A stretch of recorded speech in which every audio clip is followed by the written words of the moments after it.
following video contains scenes that some viewers may find disturbing. Viewer discretion is advised. Welcome to Criminality. Let's take a dive into the forensic files and the science behind solving a crime. In the opening episode of Netflix's 4-part documentary series Evil Genius, the true story of America's most diabolical bank heist, an unlikely prisoner declares, "It is one of the few truths that turn out to be reliable in a baffling case of manipulation and madness." Brian Wells is arrested following what appeared to be a daring bank robbery attempt. On August 28, 2003, there have been strange robberies at PNC banks in Erie, Pennsylvania. With something wrapped around his neck that resembled a bomb, the man simply left. Minutes later, the suspect is arrested and handcuffed, but strangely, he's not hauled off to jail.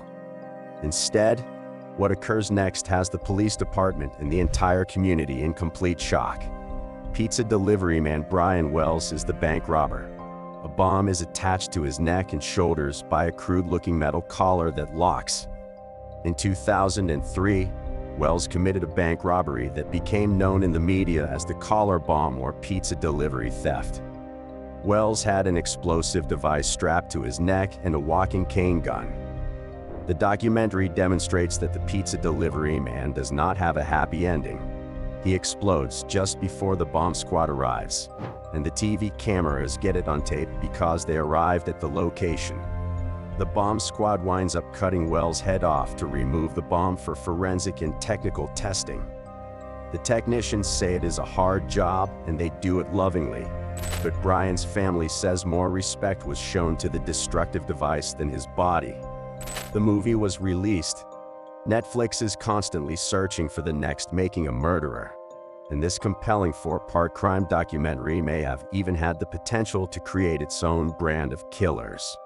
Perhaps the most startling thing about the whole enthralling part is the way that the work of filmmakers Barbara Schroeder and Trey Larry might have lined up their incarcerated subjects for a potential new death penalty case.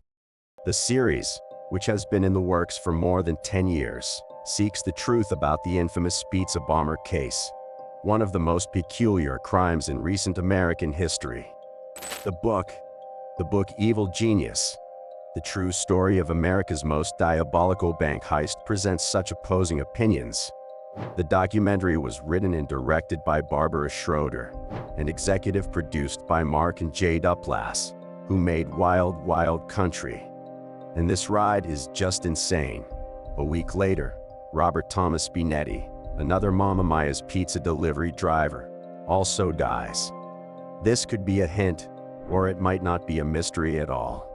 Because everyone, even the police, is aware that drug use is out of control in Erie, Pennsylvania. It is personally reasonable that anyone caught in it might very well overdose as a reaction to a friend's death without being in collusion with the crime that killed him. About the case, this crime is distinct. It's not that bank robbers rarely use bombs, which they don't, but when they do use bombs, they rarely live. They also never set off. Despite their best efforts, the forensics teams and investigators from the FBI and the local police are unable to identify the bomb's individual segments. As the area is evacuated, cameraman Dan Holland holds his position. He's focused on the scene where Wells is attempting to convince the police. Someone else who also placed the bomb around his neck forced him to rob the bank. Extremely calm, the man was simply sitting there. Police maintained their distance while waiting for the explosive squad for 20 minutes. Wells begs cops for help while the timer counts down, clearly in sorrow. The media crews are warned to move back. Time ends after a time. The bomb goes off. Instinctively, police go in closer while drawing their weapons. But Brian Wells has passed away. It came as somewhat of a shock. The Mamma Mia Pizzeria's 46-year-old delivery man resided with his pets in a modest rental house. His pals and co-workers are in shock. The strange case confuses investigators. Did he act on his own? Was he telling the truth, or was he engaged in a plot? The FBI launches an investigation. Steps are carefully retraced. He departed Masterminds to deliver 2 pizzas to a mysterious address. That afternoon and evening, we went to the location where he had made the delivery. A radio tower could be found at the end of the dirt road that led to that delivery. There was nothing else present. The next time he is spotted, he has a bomb strapped to his neck and is demanding $250,000 from the bank. The FBI offers a $50,000 reward since there are so many unresolved issues. Yet the case goes cold for 4 years. Then, in 2007, 2 residents of the area were charged by federal authorities. They say Wells was not an innocent victim, but instead almost unbelievably in on the plan, at least in the beginning. According to the indictment, this woman, 58-year-old Marjorie Deal Armstrong, and the other defendant, Kenneth Barnes, allegedly organized the crime. Prosecutors say Armstrong needed cash to pay Barnes to murder her father, so they enlisted Wells, the pizza delivery man, to rob the bank. According to the prosecution, Armstrong and Barnes even stood back and watched Wells rob the bank. Police, FBI agents, and Boris E. Leary soon found themselves investigating a strange, mean clique of middle-aged hoarders, manipulators, and lowlives who had hatched the elaborate plan and who also appeared connected to the murder of another man whose body was found in a freezer.